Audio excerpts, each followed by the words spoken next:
سلام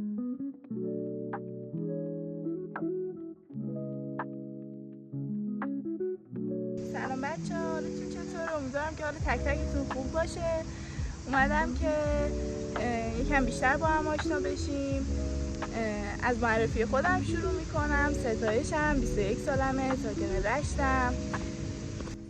حقیقتا اومدم این کانال رو زدم که با هم جای خفن گیلان رو کشف کنیم، ببینیم، لذت ببریم و چیزای بامزه بگیم، ریاکشن بریم، گریه کنیم گاهی.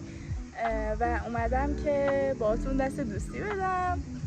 امیدوارم که رد نکنید، راحت رد نشید از این ویدیو و سابسکرایب کنید تا کلی جای خفن رو با هم ببینیم، چیزای بامزه بگیم و از بودن هم لذت ببریم.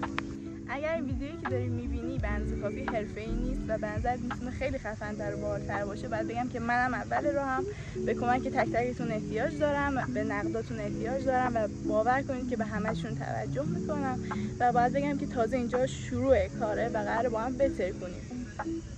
آرزوی سلامتی و ثروت دارم واسه تک تکتون و دوست دارم تو کامنت ها واسم بنویسید که دوست دارید با چشای زیباتون چی رو تو کانال من بیشتر ببینید.